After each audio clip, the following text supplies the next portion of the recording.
Hey guys, how y'all doing? How's your day going? And if you're just starting, how was your night? Today we're going to be talking about match cases in Python. So, firstly, I want you to imagine you are checking one value against multiple cases.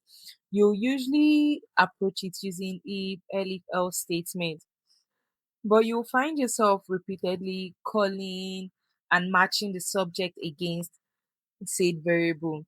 But with the match case function, or with the match case syntax, it will pull the subject out and state it once. So you can look at this code we have up now. So using this code as reference, few things you may want to note. One, match status. What that does is just names the subject once at the very top of your code. Second one is the case and the underscore. What it does is a catch-all else. So it's kind of like the else statement. So after you put all your individual cases, anything that doesn't match those cases, if you want to have a specific output for them, you now use case underscore to catch it. And lastly, if you are coming from C or Java or JavaScript, you notice you didn't see or we didn't use any break or switch. That's because in Python you don't need it. So that was an easy example. But what if you want to match the shape of the data and you don't just want to compare the value? Say you are parsing commands, each one is like a list and it's going to give you like a direction. Maybe it will have two strings in the list. One is going to be saying go and second one saying not. With if else, you have to check the shape by hand. You'll be going piece by piece, running conditions for each and every one of them. So you are counting what each branch has to do. You are checking the length, checking the first item, then you're pulling out that piece, then you want to check in variable. So there are like so many things are happening. It's a very unoptimized code. Now, if you are doing the same function, you want to carry out the same action using match case, it's going to now be way more organized. So you can see the code we have up. So let's say we take one line, we'll have case go and then direction. So what it's going to do is going to check if the sequence is exactly two items, that is if the list has exactly two elements inside it, then it's going to fetch the very first one and compare the value of the string. So in this case, if the value of the string is go and the case you're currently checking is go, it's a match, so it's going to proceed.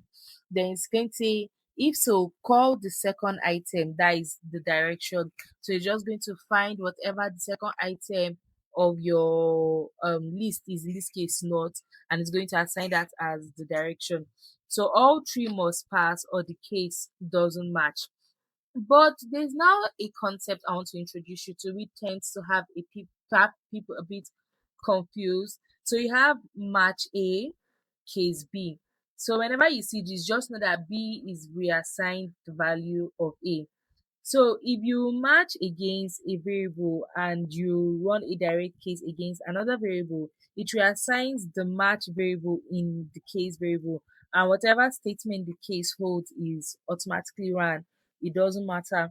So B must not even like be an existing variable. Like in the previous one, with the direction wasn't an existing variable. It carried on regardless. So what you just need to keep at back of your mind, if you are comparing against a literal like a string, an integer, or whatever is going to run, if you are comparing it against a constant that you usually define in a class, so you have that dot. So maybe we have a class called colors, and inside it we have a constant called green, so you have colors dot green is going to compare. But when you now run it against a burning, is going to assign. So in this case, let's say you have case green.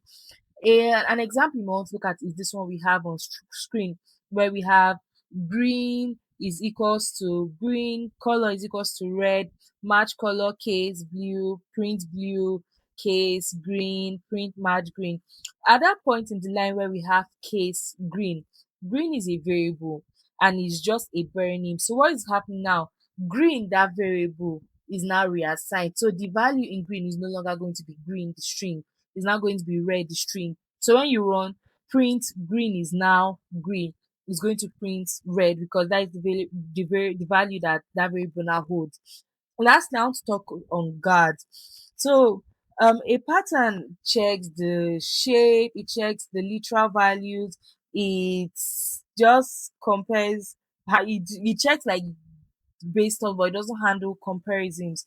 So let's say if you want to check if a value is bigger than that value, you can't do that. So in order to do that, you have to use an if statement. So you can look at this example we have here: def check points, match points, then the case we have x, y, if x is equals to y. So multiple things are well, two things are happening mainly.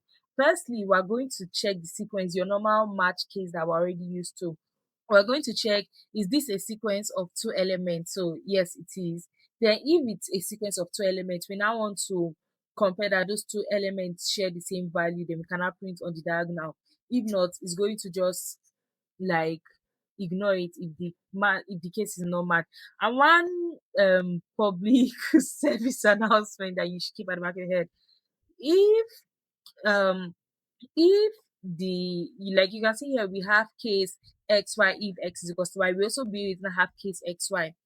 If we put case xy before this one we currently have as our first case, that second one is never going to run because the case xy is always going to catch anyone that can run there. So if you have any overly specific condition you want to test for, always keep that before you now do the just base case xy. If not, those ones will never run because the case is going to be matched at case xy. And obviously we have our case underscore to catch everything else.